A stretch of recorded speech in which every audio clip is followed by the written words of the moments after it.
Thank you to BetterHelp for sponsoring this episode. Hello, everybody. Welcome to another episode of You Can Sit With Us. I'm one of your hosts. My name is Maggie, and I'm joined by Becky. Hello. I'm here with Matt. Hello. We got Rainie on the ones and twos. Hello. And we have a very special guest with us today, Miss Rachel Cole. Woo-hoo. Mags, help us all out. Where's your outfit from? Hilariously enough, Amazon. It's just a set. Yes. Yeah. Jeff Bezos. Amazon Queen. Bezos. Amazon Queen. Yes. Is it, have you washed it a bunch? Does it hold up well? I've washed it once. She's like, it just came out of the package. And yeah. So far, so good. So far, so good. I air dried cute. it. Yeah. It's very comfortable. It's a nice little like pool outfit now that it's like warming up. Yeah. We're like approaching spring, summer. Yeah. I'm a climates. look. Yeah. It's It's great. so It comes cute. in different colors too. I love like a scalloped edge. So. Yes, Rick Rack. Yeah. Is that what it's called, Rick Rack? Mm-hmm. I just saw a TikTok of how to make a tablecloth. Like that has this? that. Oh. Yeah. She did it just like with fabric from like Joanne. And then she just did that on the edges. You know what would be really It was cute? cute. Napkins with a Rick Rack. Yeah. DIY You can day. start your own crafting DIY club day. in here. I love The that. day Becky Craft club. teaches us how to sew. Yeah. Yes. Okay. You gotta lightly sew. Yeah. Lightly. Hand sew? Yeah. Machine? Oh, okay. Yeah. Watson's Oh, the no, I've only one never in our done a house that machine. can sew on a button, and I really appreciate that because then I'm like, I can't help. Help me. Performed incompetence. I refuse to learn. It's easy, but it is nice when someone else does it. Yeah. Mm-hmm. They do have little, have you seen the hemming guns? Mm-hmm. Yeah. Those look cool. I'm like, oh, They're I not- could use one of those. What Are are they stitch guns? Yeah, a stitch gun. We Ooh. use them a bunch on without instructions. I wouldn't say they're Oh. like permanent. I thought you were going to say from your pageant days. I was like, Ooh, I thought it was going to be The if Miss pageant only Vermont days. days. you want And then it you went- so juicy. No, like that was like a quick little way to yeah. to cheat. Be No, like, I'm mm. But on without instructions, I would say it's like a little loose. It's fine if it's Not temporary. permanent. Yeah. It's good for like a Halloween costume or something, but it's not great for like your clothes. Or if like, oh my gosh, something happened to my pants. I need to, I'm leaving the house. Yeah. Go quick. Quick. For Quick and hemming easy. emergencies. Hemming emergency, call us here. Leave your hemming suggestions down in the comments Down below. in the comments. Rachel, let's get to the meat and Yes. potatoes, girly pop. You know how much I love meat and potatoes. You are a meat and favorite potato kind of food. girl. Love it. Well known Yeah. for loving meat. Tell us the 411. Give us the tea. Tell us the secrets behind everyone's smash favorite hit, Phoning It In. Phoning it in. Where did it come from? Yeah. Where was it born? Who Okay, phoned picture first? this. The year is 2022. Picture it. We're somewhere in Southern California near a donut shop donuts. filming Love an that. ill-begotten Food Network show. And we have to go from Father, Son, and House of Gucci. hate to bring this curse upon us. We have to go from set 1 to set 2, and Zach's like, "Can I ride it in your car?" I'm like, "Yes, hop in." So he gets in the front seat, and he's like, "I want to pitch you a show. How about we get really good chefs, but we're the ones cooking?" And it was sort of like our take on an Iron Chef type format, where you actually have great chefs ideating and bringing their knowledge and on the playing field, but they're not the ones in the kitchen. Right. And that's Ratatouille. yes, exactly. It is Ratatouille. Ratatouille. Ratatouille with cell phones. Ratatouille. Ratatouille with cell phones. And so that was the idea. And up until that point, we had sort of like been tossing around ideas where they were in a different location. Were they in a soundproof box? Were they in a, could they see, but they couldn't hear? Could they hear, but they couldn't see? We were just throwing it all around. And we came back here and we were ideating with Devlin and Keith. And that's when we got to the, they're on their own phone lines. They're using cell phones. They're doing this. And someone was like, yeah, because they're phoning it in. And that's where the phone booths were born. Oh, okay. So speaking of the phones, are they real? Are the phones that the chefs are everyone wants talking to know. into Are the real phones real, or is there a secret Is cell that what the phone? internet wants to know? That Yes. was one of the most That was like the asked top question. questions. It was a top question. It is real. It's an attachment that goes to a cell phone. So it's Okay. it is a real thing that you really talk to. Right. They don't have like a different like AirPod in their ear or whatever. Okay. And it's an attachment for your cell phone that looks like a landline. The payphone that is sitting there is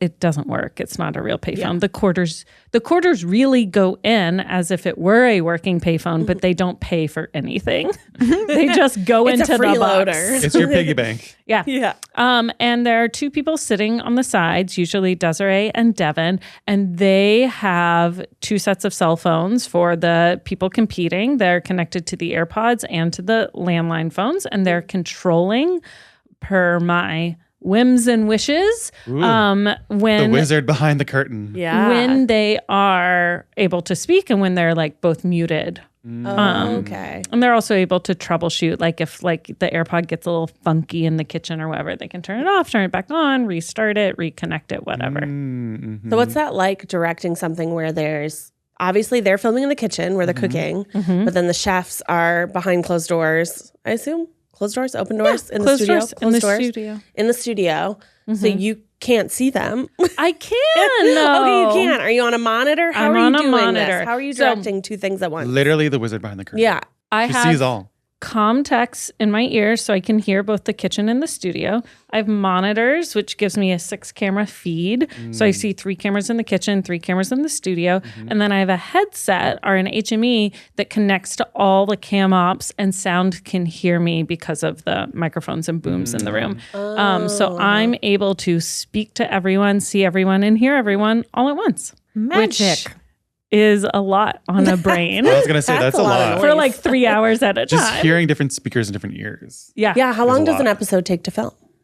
Depends on what we're cooking. So an episode, we do all the episodes in a single day. So people come in, we do their interviews, we do their B-roll, then we get into the cooking challenge, we cook, and then we do the beauty shots of it, and then we get into judging. So everything's filmed out in one day because it's a high volume cast show. So you can't really ask or afford more than one day of people's time. Right. So it's got to be able to be done. But how long the actual cooking lasts for depends upon the challenge.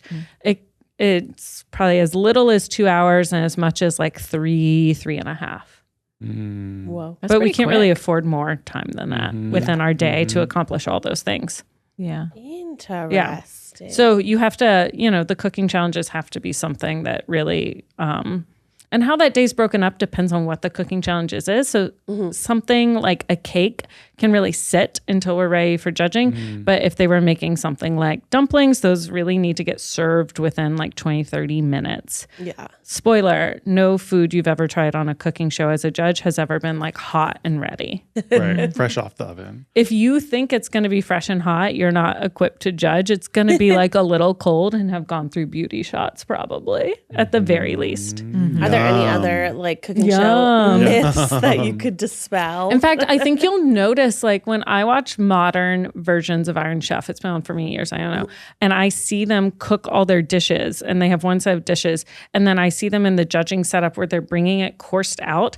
I think they're making second versions. I think that first set they make is for They make show beauty and then they execute. one's for beauty and one's for taste. I don't know that that's true, but those dishes look hot and some of them are poured tableside and like all of these things. And so I'm like, I think they get like a allotted amount of time to execute It's again not the additional microwaved. portions. And when you see them all lined up, you don't see 6 portions. So you're like, Yeah. Wait me. a minute. yeah, I know. It's the TV magic. TV Yeah. magic. It's Chef TV. What magic. other TV magic TV is going magic. into phoning it in right now? Well, here's something we like to cut out of the show is Love it. Give us, give us behind the the scenes. tea. one of the things is on the show when they run out of quarters, that's when we the chefs in the kitchen have to kind of thrive on their own for a minute and they Yeah. have to play this little game that delays them getting more quarters. But if I see that someone in the kitchen is about to do something really challenging, or if I see they're about to figure out their miscommunication, I'll just cut that chef off and then we just fake it in the edit because they are making a dish and I am making a TV show.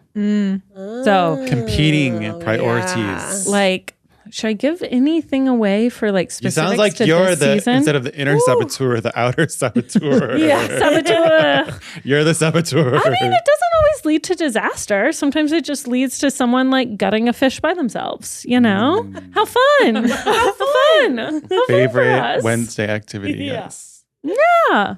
Yes. And so you're cutting them off and you're like, what is that? Is that just like hang up the phone? Yes. So I'll tell Desiree or Devin to hang up the phone. And sometimes they'll be a little confused. And Josh will be like, I'll have more quarters. And I'll be like, too bad. You have to wait. Or they'll play the little game. And I'll be like, don't give them quarters yet. And he'll be like, do I just wait? And I'm just watching in the kitchen till they get to like a plateau of someplace. And I'm like, okay, you can call them now.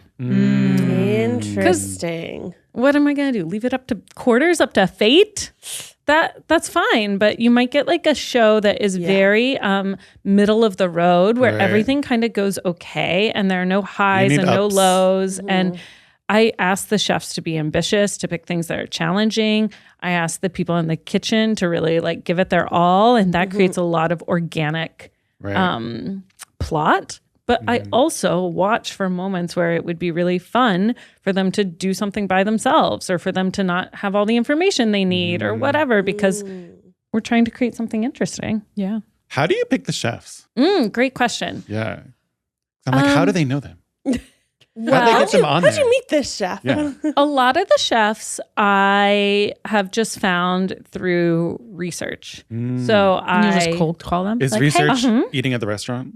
You're like, this is delicious. I Can wish. I talk to the Could chef? Second Try fund that Can I research? talk to the chef, please? No, I look around online. I follow their Instagrams and their TikToks. I read a lot of articles out of Eater LA and the LA Times. I look at what new restaurants are up and coming. I look at the Michelin star guides and I just start following people and seeing what they're up to. And I'm looking for like any signs that they, one, like being on camera and like being on shows. They're doing, news segments. They're the face of their restaurant. They're doing these articles. Two, when they're posting a lot on their own Instagrams, really interesting dishes and things that you wouldn't necessarily think of. And some sort of like charisma or POV or like something that like draws me to them. Like the whole, there's a really fun episode this season that is all based off of 2 Instagram handles. I don't know if I should give it away or not though. What? I'll just tell you guys, we have Johnny Cakes. We love Johnny Cakes, who by the way, I found as well. Yeah. Mr. Cake. Wow. Mr. Cakes, before Netflix, before the shows, he had only made a handful of cakes when I met him. And I found You're saying him. you made him? You made Johnny Cakes. I'm just saying. You heard it here. You're that guy with the crazy accent with Elvis. You know when you see talent. I know when I see talent. Yeah, the first demo Johnny Cakes ever did was in my kitchen for our channel because he didn't have a kitchen to cook out of and he had made like 2 cakes. But he was obviously like talented. And I don't mean in terms of cakes. That's true, of course. But he was just such a shining star, talented person. Personality plus. That it was like, Definitely. yeah, whatever we got to do to have you, Right. sure, Yeah. come bake in my kitchen. But the other person I cast has an Instagram handle, Johnny Bake Cake. And I put them in a head-to-head competition and told them only one Johnny Cakes could prevail on the channel. Oh my God. High That stakes, fight. high stakes, high stakes. High stakes. Who was High stakes. first? Wow. Were they aware of each other until They that day? weren't until we were on camera together. Oh, no way. Which was really great. My name's Johnny. My name's Johnny. Yes, exactly. My name's Johnny Cake. My name's Johnny Cake. Who's your dream guest judge? If you could have any chef on, since you follow all these chefs. Oh, Is well, there anyone you want to see? yeah, Claire Saffitz. Oh my God. yeah. Claire Love, Saffitz. obsessed. Yeah. Like, Where's she at? Where's she Call at? us. She's Where in you New at, York. Claire? Call Claire us. Saffitz is my dream I'm sure she's guest. been to LA. Yeah. Yeah. I'm sure there's a crossover period where Yes. there'll be a couple people in New York as well. So Yeah. Yeah. Claire Saffitz. Easy peasy. Call us. Yeah. Hey, if you know Claire Saffitz, Call us. we'll go 6 degrees of separation. If you know someone who knows Claire Saffitz, send her our way. Yeah. She's like the one. But She's your shining would you guys star. have any dream chefs to have on the show? Any of our cooking shows? I mean, I don't know if I don't think he's canceled. Gordon Ramsay. I love yeah. Gordon Ramsay. I think he is so funny. He's I just not wanted to canceled. check. You never know. Just want to check before I say how much I like him. I love Gordon Ramsay. I think he's so funny. I think he's kind of crazy, but he also likes kids, and it's really sweet. Yeah. I think his crazy is much like Keith's crazy, that I think it's a little bit for show. Yeah. But also Curtis Stone is another one that I would want on. And even when Keith was like, oh yeah, we're going to go to Gwen and the chef's going to be there. And I was like, the chef Curtis Stone, the very famous chef, used to be on TV all the time. Yeah. Yeah. Well, I think Gordon Ramsay is the chef. Love I'd wanna both of see. them. Love Those are them. both like it'd be intense. men with accents. Men with accents. That's true. We got our Australian. We and a chef. Brit. We Yeah. chef. Yeah. Wow. Yeah. This show is sponsored by BetterHelp. Do your friends or family ever do something that really bothers you? Really hits one of your pet peeves, but you don't know how to talk to them about it? We all carry around different stressors, big and small. When we keep them bottled up, it can start to affect us negatively. Therapy is a safe space to get things off your chest and to figure out how to work through whatever's weighing you down. Here at You Can Sit With Us, we love therapy. It's helpful for learning positive coping skills and how to set boundaries. It empowers you to be the best version of yourself. If you're thinking of starting therapy, give BetterHelp a try. It's entirely online, designed to be convenient, flexible, and suited to your schedule. Just fill out a brief questionnaire to get matched with a licensed therapist, and switch therapists anytime for no additional charge. Get it off your chest with BetterHelp. Visit betterhelp.com/sitwithus today to get 10% off your first month. That's BetterHelp, HELP.com/sitwithus. What about you have any guys? chefs? I think anyone that came out of the same canon as Claire Saffitz, like that whole group, Mm-hmm. they Who were is all so that? Who's good, like Claire Yola Molly, and Carla Yola. and Molly and all those amazing people. They're so good. Yeah. Who are They have such good Rainie shows as? and stuff now. They're from the now RIP. R.I.P. We won't talk about it, but the Bon Appetit kitchen. But Bon Appetit was a piece of shit company, turns out. But all those like kind of creator chefs who came out of there are really cool. Mhm. Yeah. I'm going to butcher her name, but Sola? Do you follow Sola, her? yeah. She's who I She does found. really cool stuff. I found Whirly Pop from, the popcorn maker. Whirly She Pop. posted about it once and I was like, I must have it. Yeah. It's like the best popcorn maker ever. Mhm. She'd be a cool judge. You're right. That's a good group. Yeah. They're also, They're they all- all have very they're all different New York POVs based, too, very except for different Molly. POVs. Mhm. Yeah. Mm-hmm. That'd be interesting. What about you, Mags? Who would you want? Maybe a Peruvian chef. 'cause Ooh, that could Like Peru. who are the good Peru, Peruvian Peru. chefs? Ricardo Cerate has like a lot of different restaurants that he owns in LA and New York and Las Vegas, I think. But any sort of If we were to do like a really classic Peruvian dish that would qualify for like a without a recipe, there like has a technical get right, get wrong component, what would it be? it's hard because like the main popular dishes are pretty straightforward, but there's a lot of ingredients that you don't have access to, so you'd have to like substitute a lot. That's but there's a lot of like sauce and like Is there I'm like trying to one like traditional dish that you're like, I love this? Ceviche. Ceviche, lomo saltado. Ceviche is hard. Get right or get wrong. If you get it That's pretty wrong, get right or get Get wrong. right or get wrong. it's not. It's very simple If it's wrong, to it's make, but if it's wrong, sick. it's You're sick. disgusting. Smells bad. Yeah. Yeah. Does it get people sick though? I mean, if it's wrong. Yeah. Yeah. Because you It's basically wrong. cook the fish in With lime juice. in the lime juice. And if yeah. you cut the fish wrong, like even like the direction that you cut it, it makes it a little chewier, easier to like more Yeah. palatable. So, or if you like use lime juice, if you accidentally use lemon juice, like that won't. yeah, you- no, the stakes are too high. Yeah. You need an easier Peruvian dish. Yeah. Lomo saltado is also very straightforward, but it's like a stir fry with onions, tomato, French fries, and rice. Stir fries are hard to get totally wrong visually. Yeah. Yeah, that's true. They might not taste the best. They but have that's like hard to a- tell. It's called gausa. It's like lime infused potato. That's really good with like a bed of either like shrimp or chicken in the middle. And there's like Yum. different iterations of layers. it. Zach See, made I that want for that. something once. Oh, yeah, for he the made like a Thanksgiving sweet potato- thing. yeah. Uh-huh. Yeah, papa la huancaína is really good. You could do a lot of want that. stuff that. I want that now. Yeah, Sounds good. yeah. Yerm. Can you tell us any spoilers that aren't going to ruin the season? Anything people should be on the lookout for? Or anything crazy that's happened. Oh, yeah, any, like, good crazy stories? On-set stories. You guys did change a little bit of the format. I'm going to Oh. ask you 8 questions in a row, and you can pick which one you want to answer. We just answer a lot of them. I'm like, phoning it in was months ago. Yeah. You changed part of the format at the end when the we did that part. Do you want to talk about what led to that? Yeah, why is it different? Why is it different? Yeah. So at the end, I can't imagine you're listening to this episode and you haven't watched Phoning It In, but if you are, at the end, the real chefs present the dishes that our amateurs made as if they were their own to the judges. And normally, this is something people don't know. Our amateurs were in the room just over to the side. People thought they were in a different room, but they were really in the studio, just sort of offset, so that they could overhear.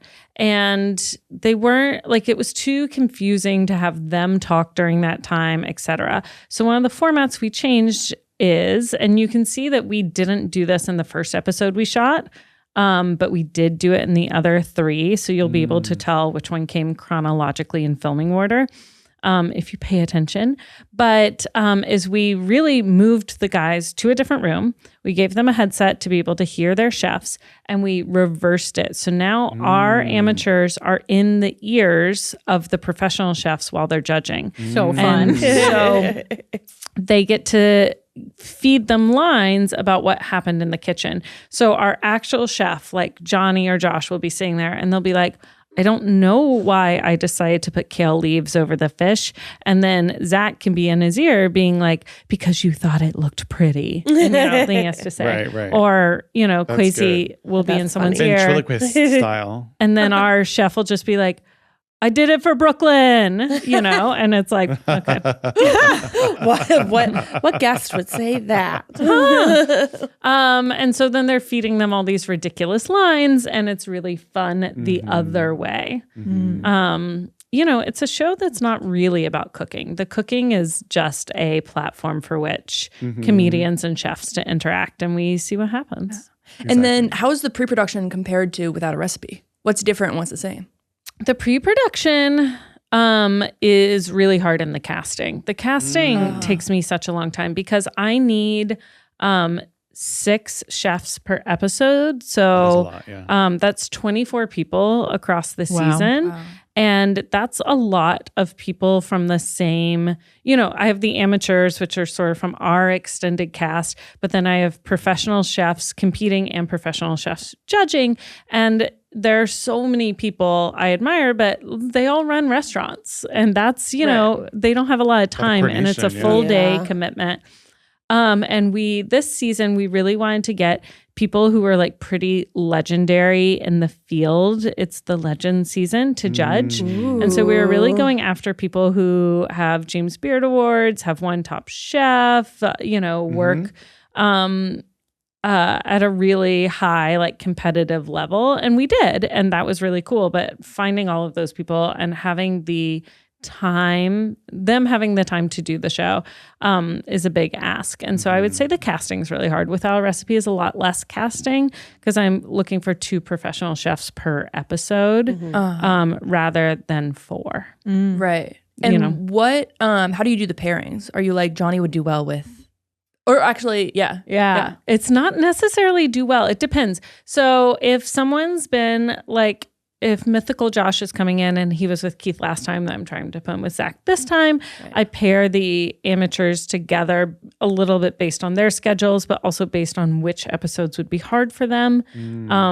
But this year I paired Rachel Barrett with Keith because she makes these highly decorative cakes. And I thought he would really struggle with the piping and decorating. Whereas Keith is pretty good at making the cakes, etc. So I'm trying to set them up for a little bit of challenge. Or if failure. I'll set them up for failure. Yeah. And then if they succeed, how wonderful. Oh, nice. What a surprise. A surprise. How do you decide on the dishes? I know you said you wanted something that would be challenging for them, but also doable. Is it the chefs that are picking? So the chefs, to different degrees, depending on how organized versus disorganized they are as a human being, pitch their dishes to me around a theme. This year's theme was salt, fat, acid, heat. And so you would be told your episode is heat, and then they pitch a dish. And I workshop it with them or ask them for alternatives based on one, how well I think it'll be, how well it'll do within the episode. Right. Like, are there enough technical components? Is there a visual component that looks like a pass or a fail? So if it's not visual, then it doesn't matter to us in a cinematic universe. You know, it could be, it could taste wrong all you want, but I have to be able to see it. And two, is it a sister or a cousin to the other chef's dish? I want them to coordinate without being identical, except for when they were that one time.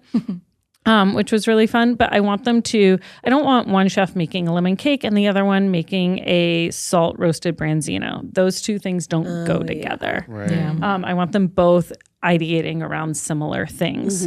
And so then I help them figure out what would be best. And I try to make it challenging to whoever they're partnered with. And I tend not to tell them who they're partnered with till the day of. So they don't know.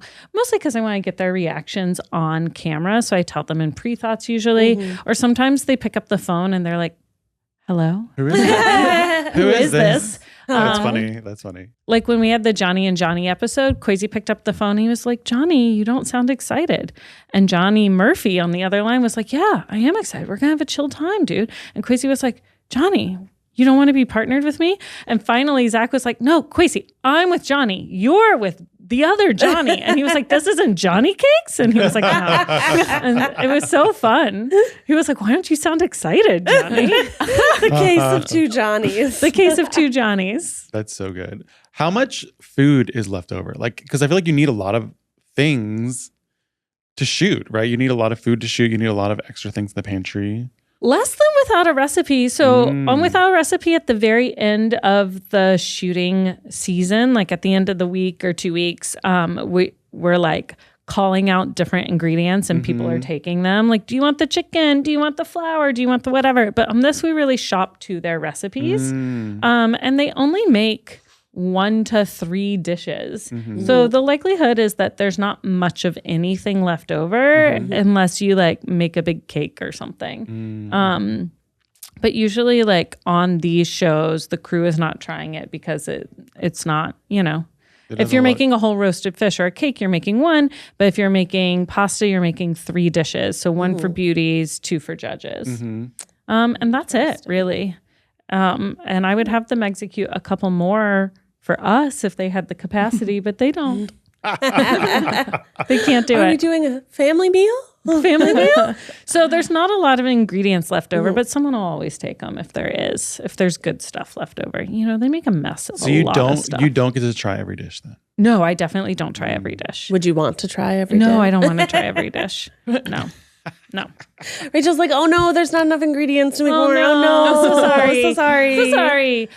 We just shot a new show for which I taste every dish as the final verdict, like behind the scenes, I'm tasting it. And I tasted some stuff I did not want to put in my mouth this season. I was like, okay, that lollipop has fuzz on it, but okay. I mean, we'll try it. This goes from the gloves. Really expand your palate, you know? Yeah. Sure. Help you come up with more like descriptive more descriptors of the food. You know, it's really expanding your food vocabulary by trying all these different flavors. Maybe you should come in and try with me to help your food vocabulary. Sounds like Matt's volunteering to be your taster. To be my taster. I'll come taste with you. Kimbap will be there as well. Yeah, I don't know. It's hard to come up with all the culinary across like 4 seasons of 4 different cooking shows without repeating all the time. Right. That's true, And keeping them different enough where things aren't too similar. And every show across the board, I need at least one of the dishes to be thumbnail and SEO friendly, you know? I can't just be having them make esoteric. Like Great British Bake Off really jumped the shark and they're now doing like hanging cookie chandeliers and like they're making stuff, a portrait of yourself out of bread. I'm like, what are these? Takes true talent. The challenges are impossibly hard and they're really cool to watch. But they're also things that never existed before. Yeah, they're not going to make like a good Google search, you know? Oh, yeah. So that's something that every episode has to have something that fits really well in the thumbnail. That sounds like a cool thumbnail. Though, like a self-portrait out of bread. It is visually cool, but I don't think it has ever existed before. So like one of the things I've done in the past couple of years on Without a Recipe is have them remake commercial products, a little bit like a la Claire Saffitz and Gourmet Makes, but they make their own version of Pop-Tarts and Oreos. And we're going to do it again this year on Without a Recipe because that is high SEO word search. That's why people love those. Eat the Menu Taco Bell outperforms Eat the Menu, Howlin' Reeves because it's a more recognizable product and brand. And so it feels familiar to people and people are like, ooh, how did they do that? You know? I want to make that. Yes. That's why I click on things. I'm like, I want to know how to make that. I want to know how to make it. Well, you can't learn how to make anything on our shows. Yeah, what if you cooked along to phoning it in? Cook along. Close your eyes and do it. You can do a cook along. I have, though, and maybe this is just for me because I film the Without a Recipe demos without any of the guys' nonsense in there. They're filmed separately. But I have improved a lot of my baking based on the Without a Recipe demos. So if you were to just pay attention to the demo, there's a lot of tips and tricks in there. Yeah. I feel like, Matt, I want to see you as a professional chef and phoning it in. Oh my I think God. you would be really funny. I'm the professional. Or if you were the You're dodo guiding. on the other line, you could be the dodo. I'll be the dodo. I did. I pitched a one-off holiday special, Matt and Rachel Without a Recipe Tables Turned, where the guys judge and we cook. And Keith was like, only if you break down a lamb shoulder. And I was like, okay, well, I'm a vomit. Why do you need to break down a lamb shoulder? Yeah, it seems very specific. He wanted to put me in as much pain as I've put him in, I think. I see. He knows that if This he is gave a us revenge a story. baking Revenge challenge, season. I have You bake but way the more than reason me. it's tables turned and the reason we're with each other is because we have a baseline of knowledge. I don't know how to bake things without a recipe, but I just know more than the guys know. Right. But I don't know anything about a lamb shoulder. Without a recipe, slightly better bakers. It's the next That would be good. That would be Without good. a recipe, expert bakers. Not professionals, but not dum-dums. Yeah. It's going to be a scale like when you're at Buffalo Wild Wings and you see the heat scale, but it's from Jared. Zach and Keith, Matt and Rachel, No, Jared's the bottom. Johnny. Oh, yeah. Jared Sweet and Jared. Quasi. Yeah. If it goes Jared Zach and and Quasi Keith, to Matt and Gordon Rachel, Ramsay. Johnny and Rosanna, Gordon and Curtis. Yeah. There we go. Start the I think we competition can do now. it. I think we can do it. Let's go. Let's offshoot the brainstorm sesh. Yes. Brainstorm. Yeah, but I really don't want to break down a lamb shoulder, so I'm no longer into this idea. Are there any other shows that you're working on right now that you're excited Oh. or that you can tell us about? Insider knowledge. The one I just I don't know what I'm supposed to talk about, not supposed to talk about. I Escape know. the Kitchen's out. Yeah, That's yeah. really Yeah, exciting. yeah. We just filmed, this should be okay. We just filmed an entire season of Escape the Kitchen. It is a grown-up version of the pilot that you saw. It's really exciting, really fun. We did a whole big build here. And we had so many fun, cool, magical, mean, diabolical gags that we pulled on the people cooking in the kitchen. Mean. I did the meanest one to Zach. Do we all want to hear? It was truly, Yes, do it. it was We so have to know. mean We must. that after Zach went, when Garrick was in the kitchen, I was like, should I not do it? I feel kind of bad. My heart was racing. What did you do? So Oh my God. we left. So Escape the Kitchen, you solve riddles to basically get the steps of a recipe to bake your way out of the kitchen. And so there was a riddle that led them to know that their clue was down the garbage disposal. Oh no. Oh. And so they, You did not pretend to turn on a garbage disposal. yeah. Rachel. So as they put their hand into the garbage disposal, we played a sound effect. Garrick was like, I knew that was about to happen. I knew it, but I saw Zach's soul leave his body. Oh my God. The things that have happened to that man already. If you wouldn't have told me that and I watched the episode, I would have I saw his soul float out of his body. Did he just jump like 10 He feet just up? put his head on the counter. It was truly, that's the That's a good meanest joke. one. I would do that joke. That's crazy. Well played, That is well so played. I didn't That's hurt my him biggest physically, fear. but That I is diabolical. Yeah. It is diabolical. It's funny. Sorry. It's funny. So sorry. Oh. So are you just like, you're brainstorming like in your office, like, okay, what little tricks can I play? You know, I'm so crazy that what I did was I started reading about escape room game theory. Oh. And then I took those principles that I learned in some very technical documents and I pulled recipes I wanted, and then I created challenges and games and tasks and riddles and things loosely based around those recipes themes. Okay. And then I sent that to some people who write for escape rooms and had them like ideate and send back their ideas on it. Oh, wow. And then I Wow. showed it to a writer friend, and she went through and sort of like Gosh. noted where passes. things were clear or not clear or whatever. And then we did them. And you know, occasionally in a couple of the episodes, I would come up with something on the fly and execute it really quickly. And some of it is like all the pre-planned stuff. But you know, it's not really an escape room because it's a recipe and it needs to be linear because you have to go through the steps of a recipe. Right. And it's not really like fully a task challenge because it's kind of riddled and escape roomy, and you can skip a step if you're just not getting it or whatever. So it's like really its own little identity. What on earth, like what is a escape room game theory?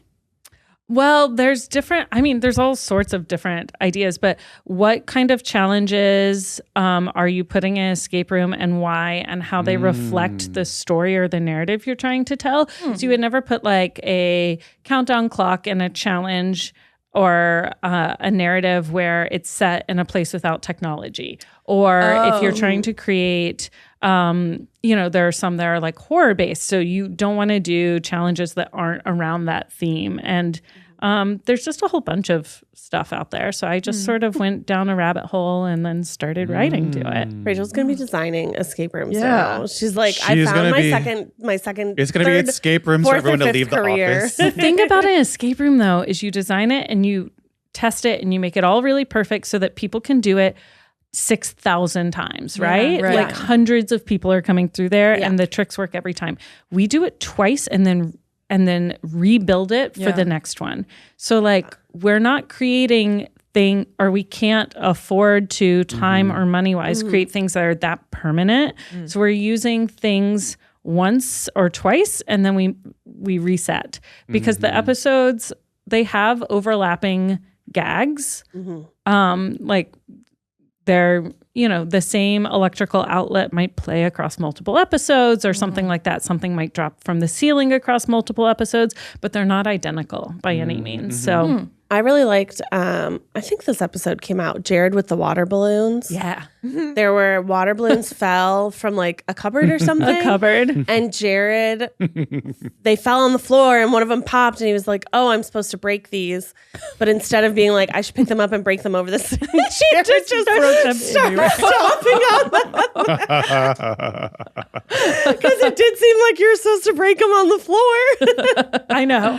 And that really tickled me. I think that episode already came out. It came out. That was the pilot. And there was I a clue loved in that one, one. but he didn't look for the clue. He just started breaking all of them. Oh, no. People's That really behavior tickled me. when they know that they're not the ones to clean up is Oh, yeah. insane. Oh, yeah. Is insane. Yes. Make a mess. Oh, that's a good tip for if you're ever in Escape the Kitchen. Just know the mess can't be that big. Oh. You're like, oh, it's not going to be that big of a mess. You know? Maybe. Maybe. I don't know. This year I had them like do something with honey and then I blasted confetti and the amount of honeyed confetti that stuck to everything was insane. I was like, I'm very sorry. Lesson learned. Lesson learned. Except for we're going to do it again one more time. You're just blowing flour at people. Yes. Just covered. My God. I know. That would not be good. What a I time. feel like It would during be so phoning it in, good. Keith comes home with so many like stuff on him. Yeah. Like his pants are always stained. Well, I think you're and he's just like, I got something on my pants. And I'm like, where'd this You're come just from? panicking. So I think they just, Wipe. Yeah. or things are spilling everywhere. Mhm. Yeah, they're crazy in there. Have you seen that kitchen? Let's do an audience question. Please. Um, We're so surprised. Maggie, can you read the audience question? All right. So, audience question. Hey, you all. I love, love, love your pod and have been listening from the beginning. Since then, my own opinion about becoming a mom has drastically changed, and my husband and I decided for various reasons that we don't want children. I still love children and love being an aunt to 2 nephews and 1 niece, plus multiple children of friends of ours. I also work with children, and so most of the parents in my life do trust me with taking care of their children.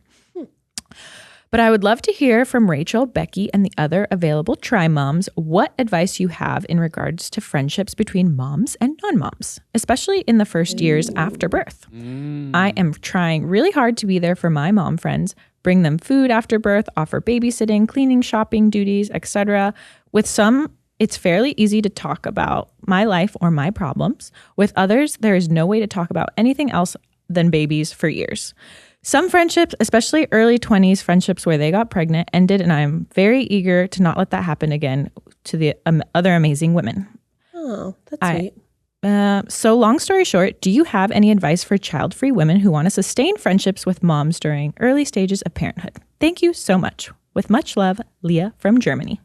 Deutschland. Oh, Deutschland. Yeah. Yeah. She sounds like a really nice friend. She's going shopping That is for a these very women. thoughtful friend. Babysitting for these Yeah. women. Yeah. Wow. That's thoughtful. Wow. Becky's staring at me. Thanks, Becky.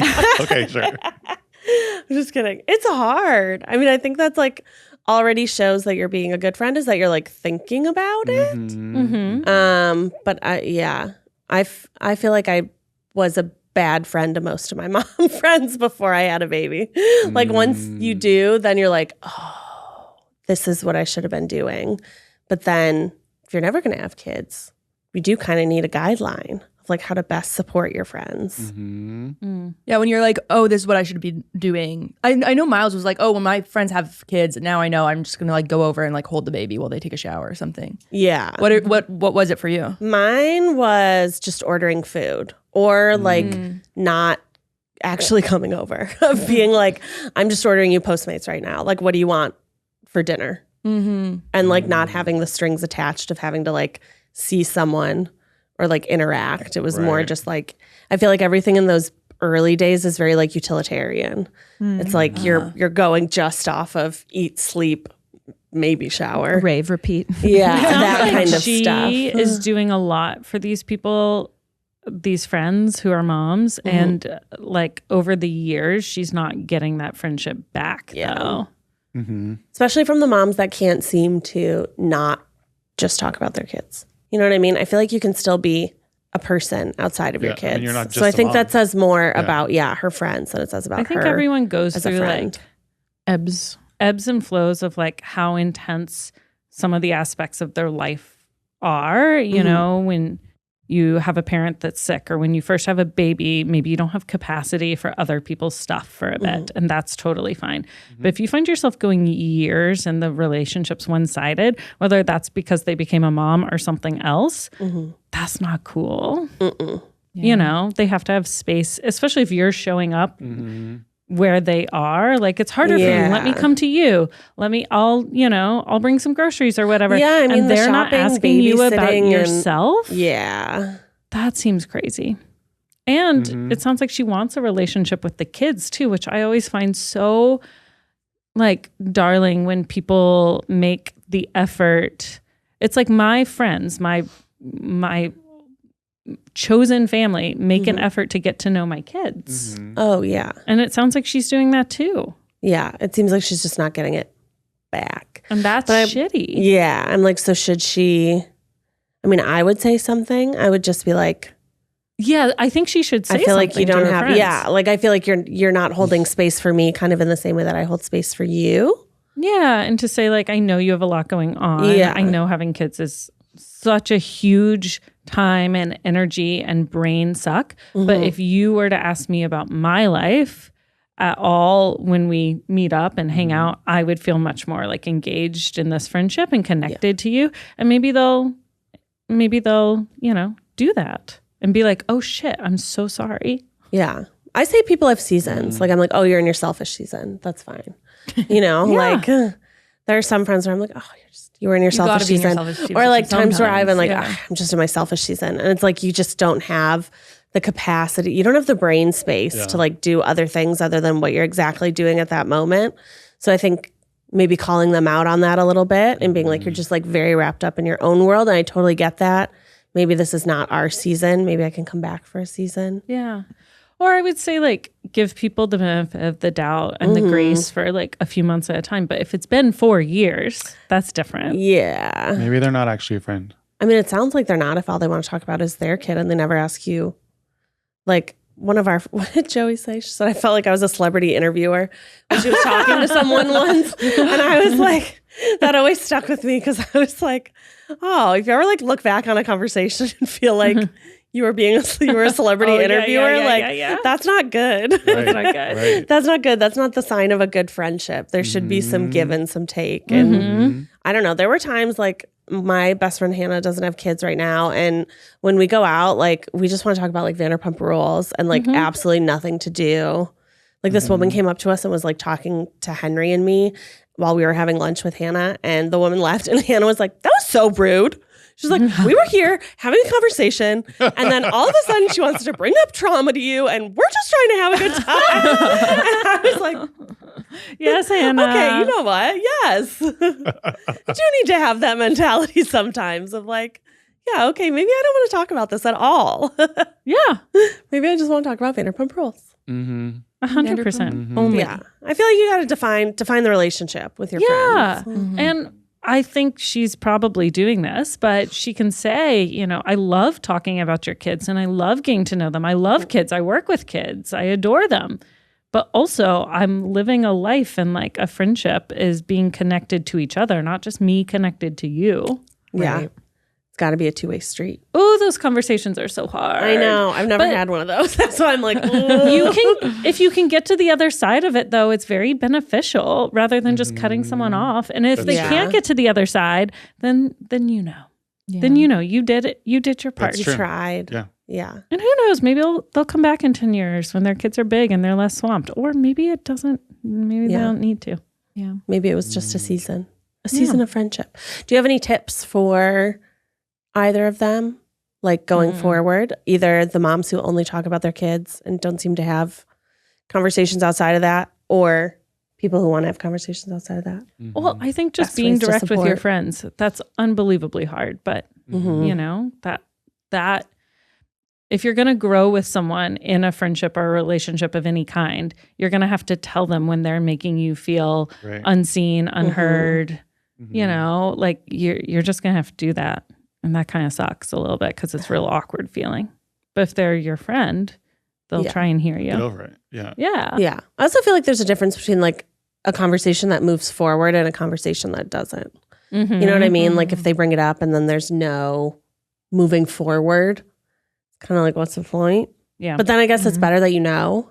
Yeah. You're going to have to come to the conversation with what you want the outcome to be. You can't just complain. That's true. You have to come with some type of solution. Yeah. Right? What's the solution? Because if you're like, you only talk about your kids, then you'll be like, okay, well, what do you want from me? What do you want? Right. They're fuzzy and they're in my lap and they're very cute. They're half Right. asleep. They're sleepy. You have to come with like solutions. Like, oh. Yeah. Is there anything you wish your friends would have done, said, etc. right after you had the girls? Right after we had the girls, we were in the midst of emergency after emergency. It was just trauma all the time. So I really had to call my friends and be like, come help. And they did, I was being driven to the ER like a million times or going to the ER. And one of them like just sat with June outside the ER. Poppy was still in the NICU. And I was like, they really showed up. I had to ask for that help, but they did. Yeah. And of course, now that they're all big, my favorite thing is to go hang out with my friends without them. I'm like, peace out. See you later. Bye, girly pops. Right. Bye. Love you. Can't wait to miss you.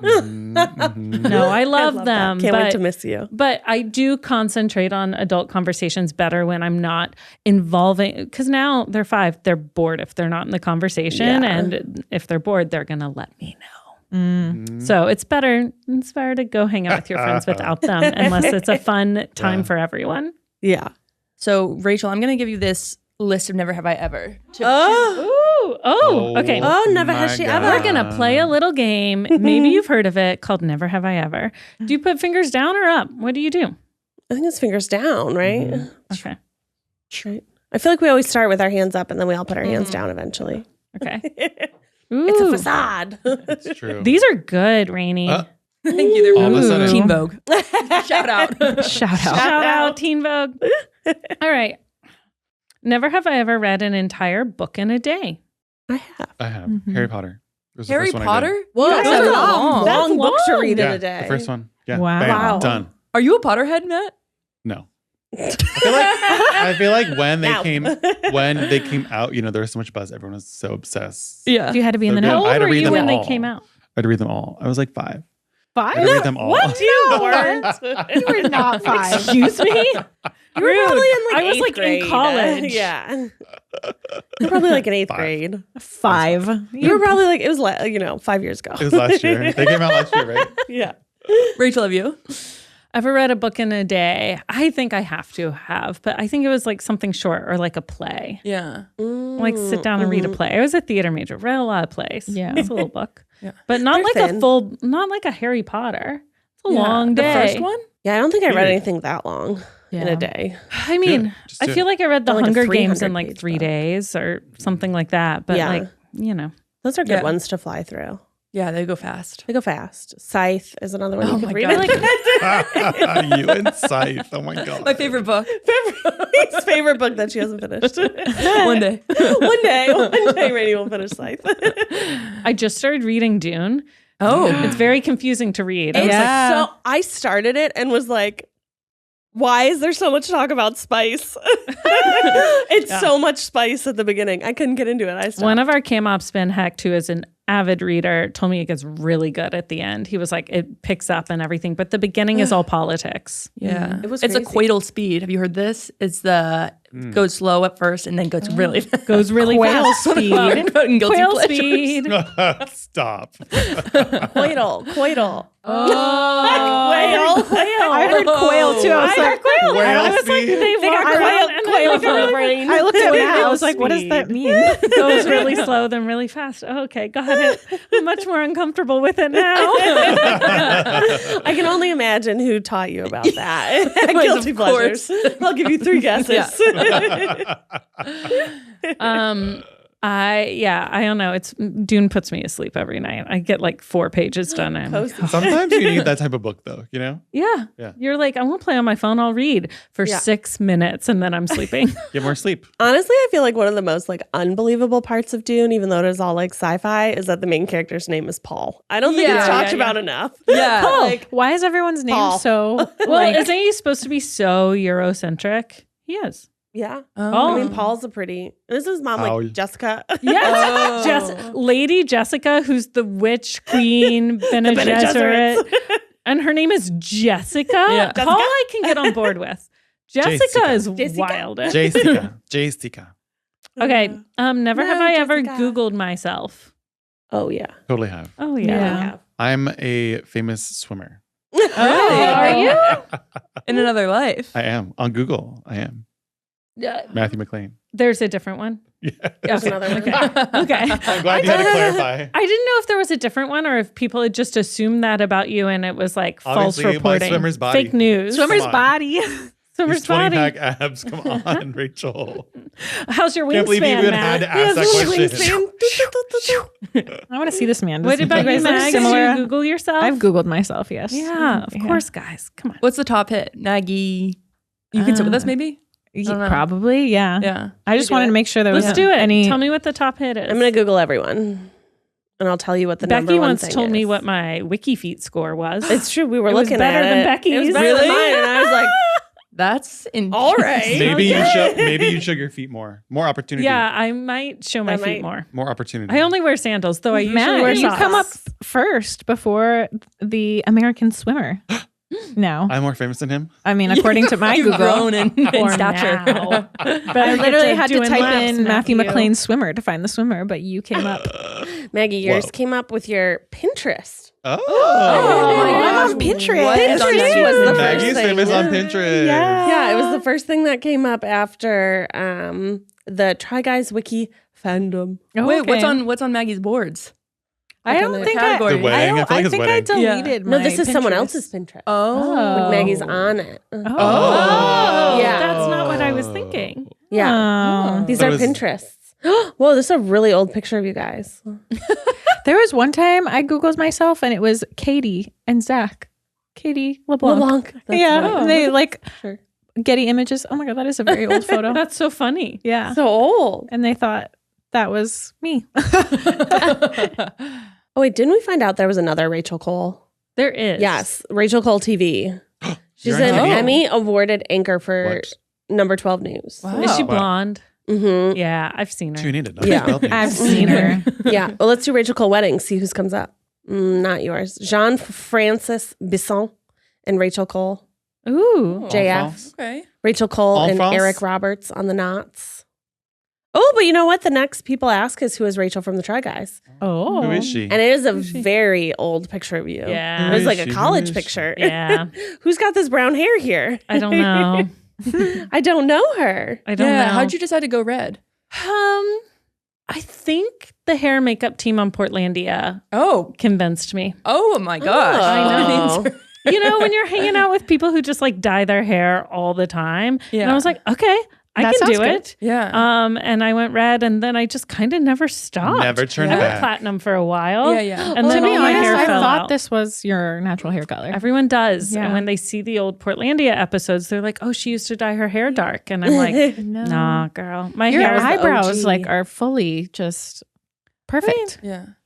Perfect tone. Oh, thank you. Yeah. Pure perfection. You're a Perfection. perfection. You can Pure see it perfection. grow in though. If you're paying close attention, my hair, June's hair is my hair. Mm. That's my real hair. Mm-hmm. Or this horrible photo that will plague me forever. Oh, yeah. I thought you were pointing to me. I was like, What did I do? This horrible photo, aka This Becky. horrible photo.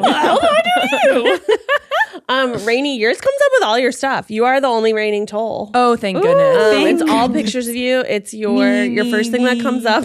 mine, Instagram, X, Oh, nice. Twitter, Tiki-taki. LinkedIn, Oh, LinkedIn. huge. LinkedIn, Facebook. So professional. Professional gosh. development. Wiki For a fandom. while, it was my cross country scores in high Ooh, school. that's but I cool. think they maybe are outdated now. Oh, Wow. Maybe if I Much. did Rainie told Denver, it would Yeah. come up. Yeah, if I was yeah, more yeah. specific. really. More My specific. eighth place. deep you know. cuts. Eighth place.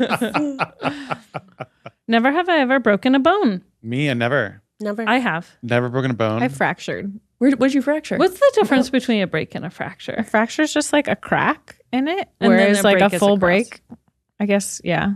I've broken both my Yeah. arms. Ouch. One at a time. At the same time, I would No. say. Yeah. One in college and then one a decade later on my 30th birthday party roller skating. Oh. It was bad. It's Phil Jackson's fault. Phil Jackson, Jackson. who works here. Yeah. Oh, really?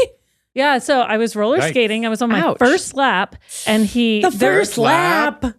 and he went really low and came right past my legs and turned around to take a Polaroid and there's a Polaroid of me falling. No. It was like Oh, whiplash. God. He did And that. I put my arm down, which you're not supposed to do, and Oh, where'd it break? like right here. Wrist. Ooh. Ouch. Yeah. How big was your cast? I had use of my elbow, so Oh, it wasn't a that's straight arm, nice. which is nice. Yeah. How long did you have to wear it? 7 weeks or something. What did it you smell know? like when you took it off? Ew. Gross. Why do you want it that smelled question, gross. Becky? Because Desiree told me it stinks when you take your cast off. It smells like what can only be described as dead skin. Yeah. How did you break it in college? In college, I was doing a pratfall for a play, and once again, as I was doing it, someone like called my name, and I went down and I threw my wrist down, and no good. Did you know Phil before? Is that why he works? Yes. Like, he's at your birthday? Oh, Yeah. I mean, half the people who work here are my friends. You know, like everyone got pulled from all my networks. Yeah. But yeah, Phil and I started working together / became really good friends in like 2014, 2015. Oh, wow. So he works here because I work here. Nice. 20 years ago. It is a long time. It's a 20 years decade now. Yeah. 2 decades. 2 2 decades ago. No. Maggie, what happened to your Yeah, what'd you fracture? I fractured my 5th metatarsal, and I've done also my Where is pinky. that? What is So your it's hand? your It's it's your toesies. foot. Oh, Yeah. toes. How'd you fracture it? I was helping set up I was like on ASB, which is like student council, and I was like helping set up for homecoming, and I was holding posters, and I was at the other school, so a school I'm not super familiar with, and I didn't know there was like a step coming out of like this little office, and I fully like had the posters. It was like a couple feet in front of me, didn't see the step, and like my foot fully went like forward and crunched. But luckily it wasn't a break, but I did had to get x-rays because I could not put weight on it. Did you have to have a boot? I had to stay like immobilized. I had to miss homecoming, which was sad. That's sad. Yeah. You were trying to help prep for it. Yeah, and then I went to the on. ER, and I'm pretty sure I got swine flu. So I had a broken or a fractured metatarsal and swine flu at the same time. It was a really bad time. That's a bad 2 senior weeks. year. Welcome home. I'm pretty sure it was junior year. And I was on homecoming court, But you weren't but I there. didn't win, and I wasn't there. You were homecoming princess? Princess, But you didn't get to wear your dress because you had No. swine flu and a broken foot. Yeah, I just sat in my living room with my little corsage. Like just waiting. That is such a sad watching image. movies. Yeah, it was fine. But yeah.